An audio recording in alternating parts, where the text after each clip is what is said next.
Et voilà. Alors, quelques pistes d'utilisation, cette fois-ci, de l'IA pour vos opérations SEO. Il y a plein de sujets que vous pouvez gérer. Je vais mettre, Kenza, si tu me le permets, quelques petites, c'est pas des bémols, mais des petites précautions d'usage. Nous, on utilise beaucoup l'IA. Depuis que c'est arrivé chez Invox, je pense qu'on très tôt, on a fait des ateliers en interne, on a fait des ateliers, on anime des formations. D'ailleurs, on a une formation IA et content marketing qui arrive à Paris en novembre et à Lyon en février, si c'est un sujet qui vous intéresse. Donc, on a toujours creusé ce truc-là et on est assez convaincu que ça ne remplace pas les experts, et experts du fond de votre sujet et experts de ceux dont l'expertise, c'est de mettre en valeur le fond. Donc, du SEO, du content manager, du social media, et que finalement, ce ne sont que des outils qui parfois racontent des conneries, qui vous voient pas tout et qui brassent tellement d'informations que finalement, si on veut derrière mettre en œuvre des choses concrètes, il faut réussir à filtrer, il faut réussir à prioriser, il faut réussir à arbitrer. Et ça, c'est pas l'IA qui doit le faire et c'est pas l'IA qui le fera. Une fois qu'on a dit ça, ça reste un outil. Donc, je peux soit bien l'utiliser, soit mal l'utiliser, soit très bien l'utiliser, mais dans une mauvaise direction. Donc, ça pose aussi la question de la stratégie avant l'industrialisation et l'augmentation du volume. Et donc, finalement, comme les outils qu'on avait jusqu'à présent,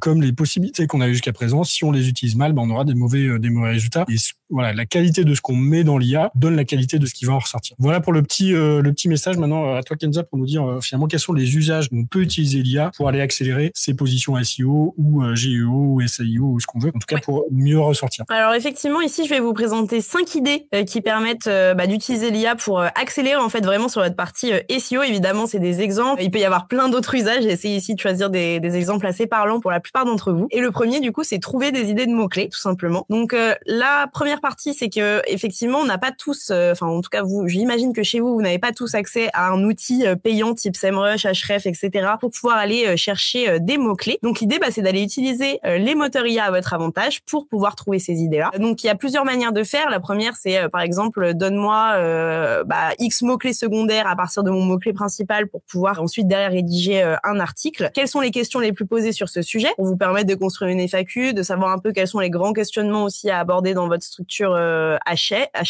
Et enfin, quels sont les sous-sujets du mot-clé si, par exemple, demain, vous pouvez construire un cocon sémantique sur cette thématique-là. Donc voilà, si vous n'avez pas d'accès à un outil, ça peut être une bonne approche. Du coup, donc ici, je vous ai mis un exemple assez concret. Donc là, c'est par exemple, moi, dans une situation où je veux rédiger un article sur le référencement IA. Je demande du coup à Gemini de me donner 15 idées de mots-clés secondaires autour de mon mot-clé principal, donc pour la SERPFR. Et je lui demande aussi, ce que je lui indique et qui est assez important dans cette partie, c'est de lui demander quels sont les mots qui reviennent le plus dans le top 3 des concurrents FR. Donc vous voyez, je lui demande, sers-toi des mots-clés qui comportent le plus d'occurrences dans le top 3. Et donc là, il va me donner une liste de mots-clés que je vais pouvoir, bien sûr, derrière, aller utiliser dans mon contenu, alors soit sur ma page, dans mon article même, soit si je veux créer un cocon derrière, etc. Donc c'est assez intéressant de pouvoir avoir cette vue-là sur quels sont les grands sujets les plus abordés chez chaque concurrent du top 3. Ensuite, on peut aussi utiliser l'IA pour auditer et éditer un texte. Donc là, la problématique, c'est par exemple si vous avez envie d'améliorer ou de mettre à jour un contenu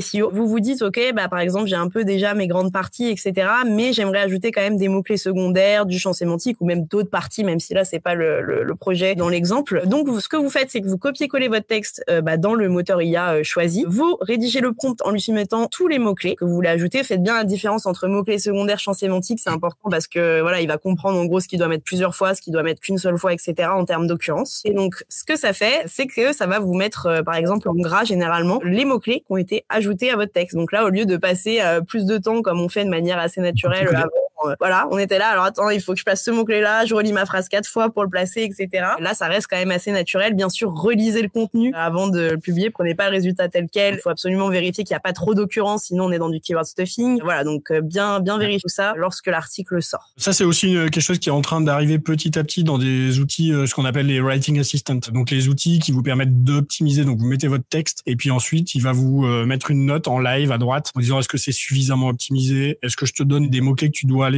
placer? Probablement que demain, il y aura une proposition qui sera faite et on relira, on validera. Pour l'instant, il faut encore jouer avec les outils qui sont un peu séparés. La troisième partie, je pense que c'est celle qui va en intéresser beaucoup, mais entre guillemets, effectivement, on va parler de rédiger un article avec l'IA, mais avec des pincettes, vous l'aurez compris. Ici, je vous ai mis un exemple de prompt. Pour moi, c'est vraiment, si on n'a pas en fait toutes les infos que je vais vous présenter là, votre article, il sera pas bon d'un point de vue SEO. Donc, première chose, si vous voulez rédiger entièrement un article avec l'IA, ça va être de lui indiquer son rôle. On peut pas juste lui dire rédige un article, voilà, de telle manière. Essayez de vraiment le personnifier. Donc là, je vais lui dire, tu es un consultant SEO avec plus de 10 ans d'expérience. Ensuite, je vais enchaîner avec tout ce qui est objectif et angle. Donc, rédige un article de X nombre de mots. Donc ça, à savoir avec les outils SEO généralement, type SEMrush, etc. Sur le sujet X, avec pour objectif de se positionner en SEO sur ce mot-clé principal. Ça, c'est vraiment à vous de le décider et c'est vraiment les éléments de cadrage qu'il faut fournir à l'IA. Ensuite, je vais lui donner mes cibles. Pourquoi? Parce qu'en fait, il va pas s'adresser de la même manière selon les cibles et il va pas forcément citer les mêmes informations. On va pas avoir les mêmes intentions de recherche aussi selon le ciblage. Donc voilà, cet article s'adresse par exemple ici aux consultants SEO, direction marketing, etc. Ensuite, je lui donne ma liste de mots-clés. Donc mots-clés secondaires et champs sémantiques. Ça aussi, j'essaye de faire le travail en amont. D'accord? Donc soit avec un moteur IA. Moi, j'ai accès à des outils, donc je préfère aller vérifier les volumes de recherche, etc. sur SEMrush, par exemple. Je vais lui donner aussi une liste d'inspiration. Donc généralement les contenus du top 3 qui sont positionnés sur la requête pour que en fait de cette manière-là, il puisse aller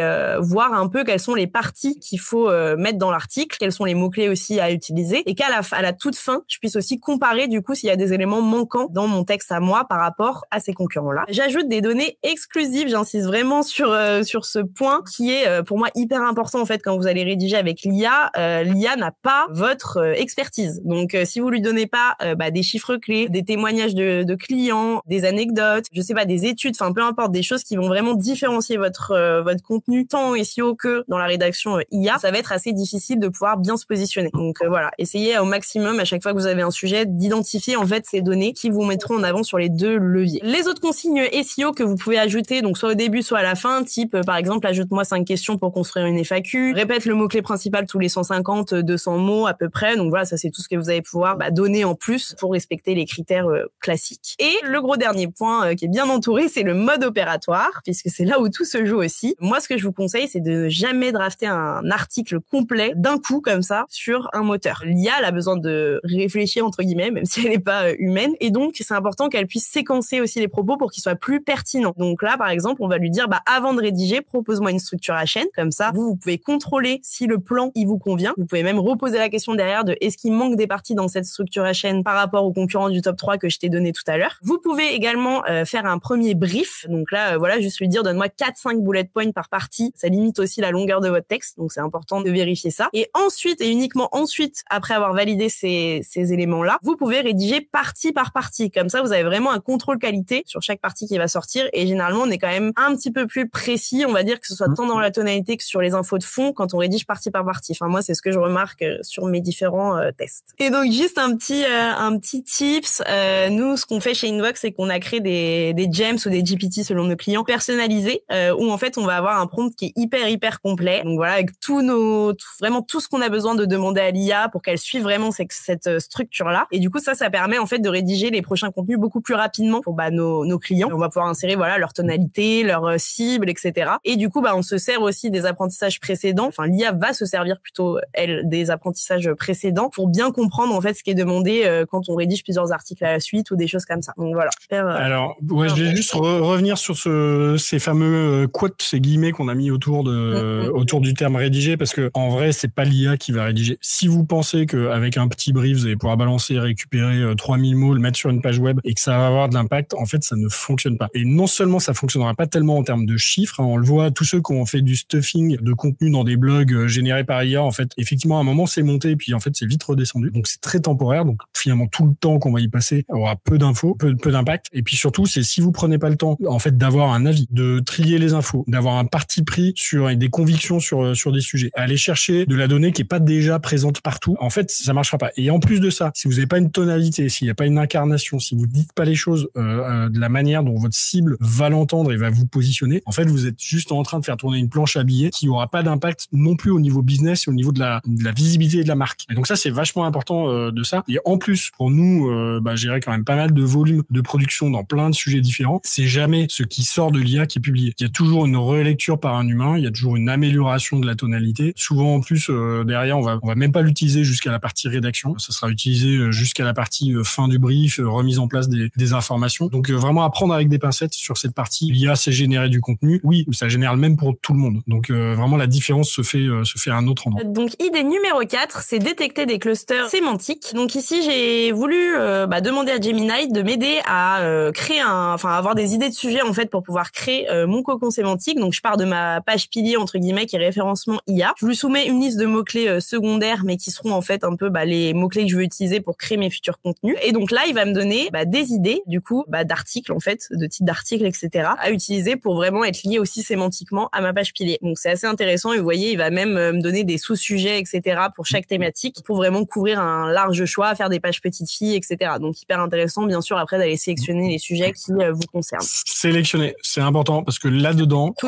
quel que soit le sujet, il y a des boulettes, il y a des trucs qui sont pas intéressants, il y a des trucs qui sont mal anglais, il y a des trucs qui pourraient être beaucoup plus sexy, tournés un peu différemment. Encore une fois, c'est un bon sparring partner, c'est un stagiaire de bon niveau qui renvoie de l'info très rapidement. Donc ça permet d'itérer, ça permet de comprimer parfois un peu une réflexion. Mais pour autant, encore une fois, tout comme pour la rédaction, impossible de ressortir de ça, de quelque chose d'utilisable tel quel. Encore une fois, on le répétera jamais assez. C'est vraiment important d'avoir ça en tête. Allez, dernier petit bout. Ouais, dernier sujet, c'est améliorer le maillage interne. Donc plutôt sur la partie un petit peu technique sémantique ici, on est entre les deux. Ici, donc j'ai choisi de prendre le cluster numéro 2 qui était présenté sur la slide précédente. Je lui dis, est-ce que tu peux m'aider à choisir les liens qui sont les plus pertinents, en gros, sur le site invox.fr, au lieu d'aller sélectionner moi-même mes liens. Et donc là, en fait, il va aller scroller un petit peu mon site pour pouvoir me sortir les sujets qui, relativement sémantiquement, sont assez liés. Donc bien sûr, là encore du tri à faire, je précise, c'est important. Là, j'ai des idées d'articles qui sont assez pertinentes. Par exemple, j'ai le deuxième,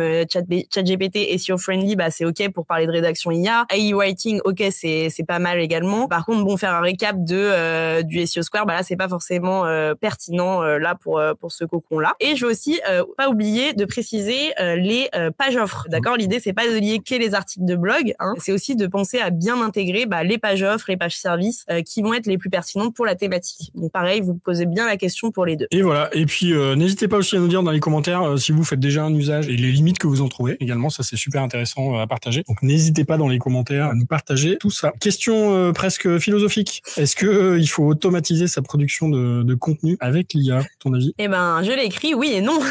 L'IA pour moi, je vous en ai parlé un petit peu et toi aussi Guillaume tout au long du live, mais c'est une aide. On a bien insisté, je pense, plusieurs fois sur la notion que l'IA sans nous, elle peut pas travailler. Donc l'expertise, les infos, tout ça, c'est vous qui l'avez et pas l'IA. Donc pour moi, la repasse humaine, elle est absolument nécessaire sur tous les contenus. Et d'ailleurs, je pense que vous l'avez peut-être déjà vu passer sur LinkedIn ou des choses comme ça, sur des retours d'expérience, des articles full IA qui sont générés à une vitesse folle, des 100 articles par mois sur un blog, etc. Ce n'est pas tenable, et ces articles sont déclassés, voire les sites sont pénalisés par Google. Donc faites des choses quali comme vous l'avez toujours fait, et surtout, bien sûr, c'est une aide pour accélérer pour moi, mais sans vous, c'est pas possible de construire des choses qui sont pérennes. Allez, dernière petite ligne droite. Comme le disait Kenza, on peut le faire des choses à l'IA, mais on peut pas lui faire inventer la confiance. C'est-à-dire que votre marque, si vous faites des prestats pourris, que votre produit est pas bon, que les gens pleurent quand ils vont bosser chez vous, que vous avez zéro visibilité, il n'y a pas de solution miracle pour que d'un coup ChatGPT dise l'inverse. Donc ça, vous pouvez pas l'inventer, et ça se fait pas dans les IA, ça se fait de plein d'autres manières, sur la marque, sur la production de contenu, sur la prise de parole, sur l'incarnation, sur les réseaux sociaux. Donc c'est toujours une approche quand même assez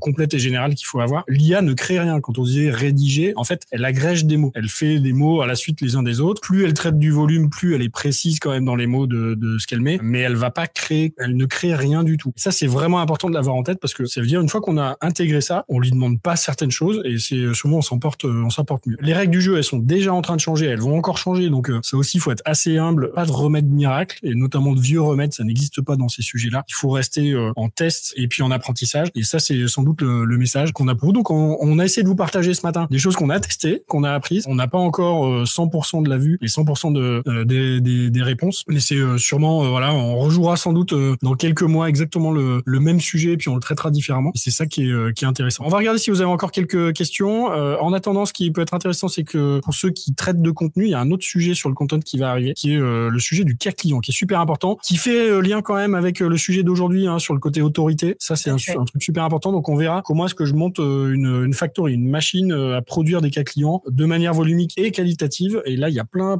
d'astuces que Anouk et Léa vous partageront. Donc, ça va être passionnant dans 2 semaines, tout pile, à peu près à la même heure. Donc, je vous invite à vous y connecter. Et puis, n'hésitez pas à nous dire aussi dans les commentaires ce que vous avez trouvé de la matinée. Je vais vous passer quelques premiers retours si vous avez lu les commentaires. Vous allez les voir. Je vais nous mettre un peu de musique pour se quitter. N'hésitez pas à poser toutes vos questions. Je vous partage un petit peu ce qui s'est dit de ce live. Ça fait toujours plaisir. Tac, voilà. Et je reviens parce qu'on a quelques petites questions. On a des questions sur la formation qu'on a annoncée. C'est une des formations parce qu'on a pas mal de formations à l'agence. Celle-ci, c'en est une un peu spécifique qu'on fait en collaboration avec nos amis du Bahut, Sylvain Tillon, donc que j'animerai avec Sylvain, où on croise, lui, il forme des chefs de projet IA, donc il est très dans les outils. Et on va croiser nos regards puisque moi je verrai ça sur l'angle content marketing, création de contenu. Et donc on a 2 jours à Paris, les 6 et 7 novembre, qui est un programme certifiant. Donc il y a 2 demi-journées derrière pour préparer la certification qui se font à distance un peu plus tard en novembre. C'est éligible CPF et OPCO. Il reste, je crois de mémoire, 7 places encore sur ce programme-là. On vous mettra pareil le lien ou passez un petit message sur LinkedIn pour que je vous en parle. Effectivement, il y a plein de trucs